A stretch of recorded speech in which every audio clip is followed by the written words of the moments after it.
Bonjour, bienvenue sur la chaîne Formation Singularité. Aujourd'hui, nous allons parler de l'installation de Docker sur Ubuntu, principalement Ubuntu. Je vais quand même vous donner quelques informations si vous utilisez une machine Mac ou Windows. Docker et Ubuntu, la combinaison est assez gagnante, Ubuntu étant quand même facile d'utilisation, et Docker roulant nativement sur les plateformes Linux, ça devient quand même très facile à installer. Mais il y a quand même plusieurs petites étapes. La raison pourquoi on veut utiliser Docker, c'est que dans les prochaines capsules, nous allons avoir besoin de Docker pour rouler, entre autres, Keycloak ou une MongoDB. Donc, ça va être quand même très utile au niveau de ce qui est généré par JHipster pour faire des essais avant d'aller en production ou, dans notre cas, lorsqu'on utilise des composantes qui ne sont pas natives, pour être capable d'essayer ces composantes-là et les valider sans avoir recours à une instance en mémoire. Donc, dans certains cas, on a besoin de rouler Docker. Docker, en gros, pour ceux qui ne l'ont pas utilisé, ça nous permet de rouler un processus dans son propre environnement sans avoir recours à une machine virtuelle. La problématique avec les machines virtuelles, c'est que la machine, elle est très lourde parce qu'elle contient l'ensemble des processus de mise à jour, de maintien, donc plusieurs processus qui roulent dans la machine virtuelle, alors que Docker, lui, se contente de rouler un seul processus. Mais c'est hautement attaché au kernel de Linux, donc au cœur de Linux, et c'est pour ça que c'est plus facile en Ubuntu. Si on parle d'une machine Windows ou d'un Mac, ce qui va se produire, c'est que on va lancer une machine virtuelle à l'intérieur du PC ou du Mac qui, lui, va rouler un kernel Linux avec le minimum possible, ce qui va permettre de rouler Docker à l'intérieur de ce kernel-là. Donc, sans plus attendre, allons voir comment on l'installe. Donc, pour obtenir Docker, bien sûr, chez docker.com, on a un bouton Get Started. Et à ce moment, vous allez avoir Docker Desktop. Docker Desktop, si vous avez un OS Macintosh ou Windows, c'est à ce moment-là que vous allez pouvoir l'installer. Vous allez pouvoir le télécharger et installer la version qui correspond à votre OS. La seule configuration que vous pouvez avoir le besoin de faire, c'est d'augmenter la taille du disque virtuel et la taille de la mémoire allouée à Docker, selon le type de Docker que vous utilisez. Si vous utilisez des Docker très simples, ça ne sera pas nécessaire, mais si vous utilisez des Docker qui sont plus gros, vous en utilisez beaucoup, vous allez vouloir augmenter la mémoire allouée au niveau de configuration et potentiellement aussi augmenter l'espace de stockage. De même que dans certains cas, ajouter des registres supplémentaires. Mais nous, ce qui nous intéresse, c'est la version Linux. On va aller se concentrer sur le Linux. Bien sûr, le Linux, dans notre cas, ce qui nous intéresse, c'est la version de documentation de Ubuntu. Donc, le lien en bas de la page pour l'installation. Donc, bien sûr, installer les anciennes versions, ce n'est pas notre cas. Le stockage standard, c'est correct. Et maintenant, ce qu'on va vouloir avoir, c'est installer notre dépôt de logiciel. Bon, on peut faire le apt-get update qui va permettre de mettre à jour les informations, donc le catalogue des logiciels à installer. Dans mon cas, c'est déjà fait. Et de toute façon, en ajoutant un nouveau dépôt, les nouvelles versions de Ubuntu le font automatiquement. Donc, je vais tout simplement rouler les commandes, ce qui va faire l'installation de apt en HTTPS pour les certifications, les routes certificats, curl si ce n'est pas fait, GNU PG agent, donc les packages nécessaires pour être capable d'exécuter la prochaine commande. Donc, notre première commande qui est là sert simplement à installer les logiciels les plus à jour. J'aurais pu faire le update, mais je l'ai fait hier dans le cas de ma machine. Le curl qui est ici, lui, va nous permettre de rouler une commande qui va... Donc, le curl avec une connexion en sécurisé de la clé et qui va ajouter dans les clés GPG, donc pour la clé du dépôt, qui va être ajoutée. Donc, ça a fait en sorte que la clé du dépôt de logiciel est maintenant associée Et on est capable d'aller le valider aussi. C'est une étape moins essentielle. On est capable de valider la clé et on doit s'assurer que les derniers 8 caractères sont bien ajoutés. Donc, c'est le cas. Excellent. Maintenant, la prochaine étape qu'on veut faire, on a installé les prérequis, on a installé la clé, donc le dépôt va être valable parce qu'il est signé et qu'il a une clé. Ce qu'on va vouloir faire maintenant, c'est d'ajouter ce dépôt de logiciel-là, qui est downloaddocker.com Linux Ubuntu, selon la version spécifiquement qu'on utilise. On va vouloir ajouter le dépôt de logiciel, ce qui va nous permettre de télécharger le logiciel à partir de la commande apt. Donc, on va rouler la commande, ça va ajouter le dépôt dans notre liste de dépôt et en même temps, ça va faire le apt-get update, ce qui était à faire manuellement, mais depuis la version 20.04, c'est fait automatiquement. Donc, je peux toujours refaire le apt-get update, mais il a été déjà fait. Donc, ce que je vais vouloir, c'est d'installer le Docker CE avec le Docker CLI, le command line, et le containerd, qui est le démon qui va rouler notre Docker. Parfait. Donc, je vais installer mon Docker CE.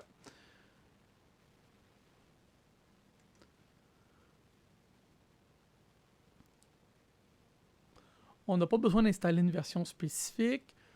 Maintenant, ce qu'on va vouloir faire, c'est de tester que notre Docker lui-même fonctionne bien. Tout de suite après l'installation.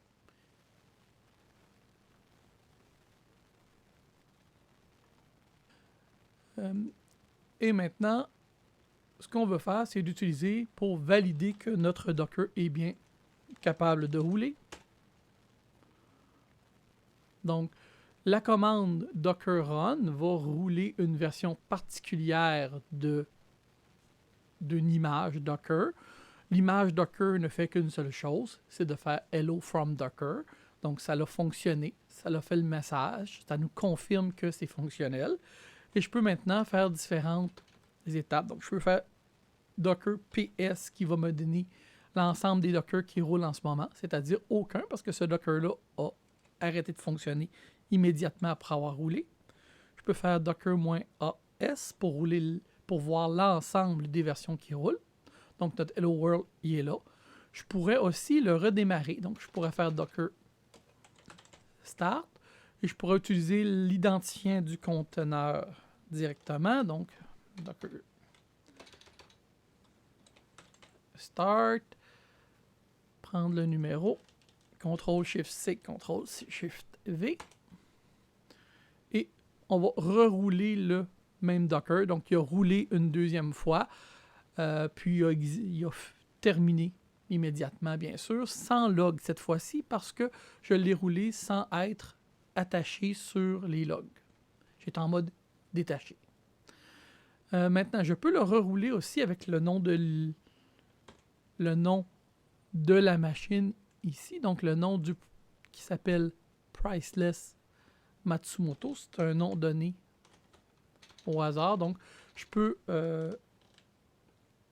avoir référence à ce Docker-là particulier, soit par son identifiant de container ou par son nom. Donc, je peux le contacter par son nom. Je peux aussi l'effacer avec Docker RM.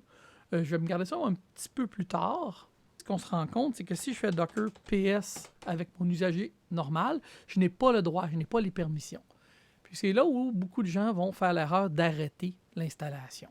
Donc, ce qu'on veut plutôt, c'est de continuer. Bon, donc, toute plein d'informations sur comment désinstaller, mais on a une partie ici qui est bien importante, qui est l'installation, les étapes d'installation supplémentaires pour être capable de rouler Docker en tant qu'un usager qui n'est pas root.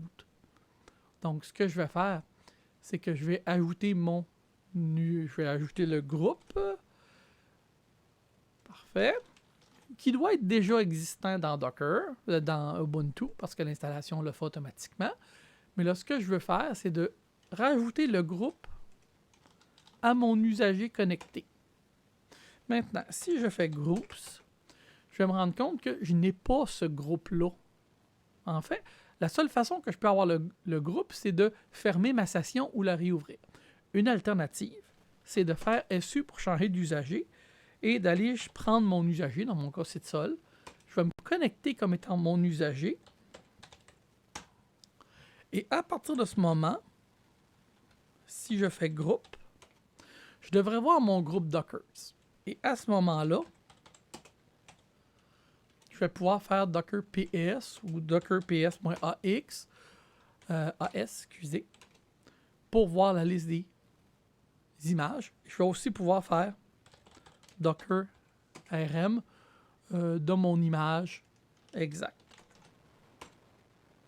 Ce qui fait que si je refais Docker des images complètes, il ne sera plus là. Donc ça me fait ma base qui va faire en sorte que mon usager normal va être capable de rouler et même de recréer une image ici, le même Hello World, donc je vais le rerouler et à partir de ce moment, ben, j'ai une nouvelle image qui vient de rouler à partir de mon usager standard, sans être autre. Normalement, le service sur Ubuntu est déjà installé, donc ça c'est une étape qui n'a pas besoin d'être faite de mémoire, mais si jamais le service ne part pas seul, vous allez pouvoir le faire. Okay.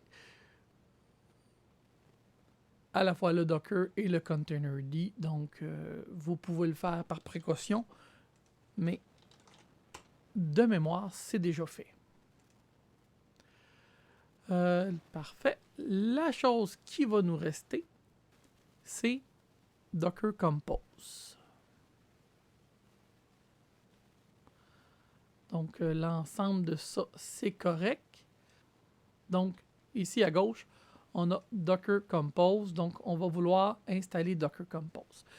Docker Compose, c'est une étape supplémentaire par-dessus Docker. Donc, lorsque j'utilise Docker, je vais faire Docker Start, Docker Run, et je vais devoir fournir l'ensemble de tous les paramètres nécessaires pour fonctionner avec Docker. Si j'utilise Docker Compose, je vais pouvoir spécifier ces paramètres-là dans un fichier XML que je vais utiliser au niveau de mon Docker. Et en plus, mon Docker Compose va s'occuper de valider que les images sont bien à jour. Donc, si je reroule le Docker Compose une deuxième fois, ça va s'assurer que mes images sont à jour, va retélécharger les plus récentes versions et les installer pour les utiliser localement. Donc, ça va maintenir mon système à jour et ça va créer aussi des réseaux virtuels entre mes Docker pour qu'ils puissent se connecter entre eux.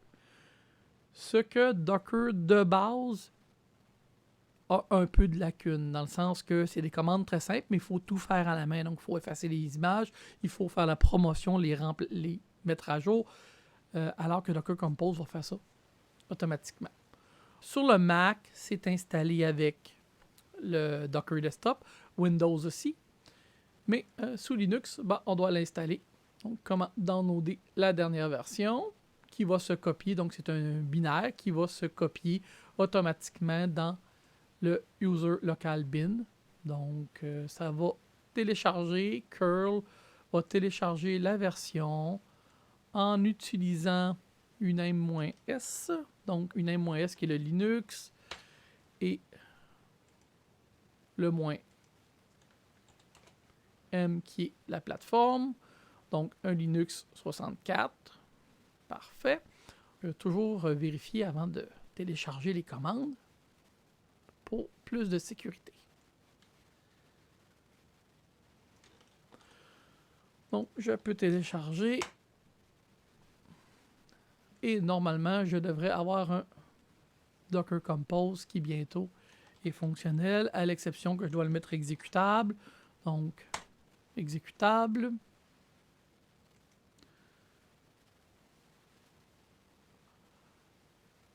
Et un lien pour qu'il se retrouve dans le chemin d'accès. Donc, user bin qui fait partie du chemin d'accès standard. Je vais créer un lien vers l'exécutable que j'ai téléchargé. Et à partir de ce moment-là, je devrais être capable de rouler mon Docker Compose sans problème. Et voilà, Docker Compose est installé. C'est ce qui couvre l'installation de Docker et de Docker Compose dans une plateforme Ubuntu. À partir de ce moment-là, pour les besoins de base que nous avons au niveau de JHipster de développement, ben, notre travail est fait. Donc, si on parle de rouler le programme dans un serveur de test ou de UAT, ben, on va être capable de le faire sur un serveur Ubuntu. C'est la même chose que sur la plateforme. Tout roule au niveau de la boîte de commande. Il n'y a pas de différence entre le serveur ou le desktop. Donc, à partir de ce moment-là, vous êtes capable de l'installer sur vos serveurs aussi et de le faire en développement, donc si vous en avez besoin. J'espère que vous avez apprécié. Si vous avez apprécié la capsule, n'oubliez pas de faire j'aime, de vous abonner à la chaîne pour recevoir les prochaines capsules. Merci.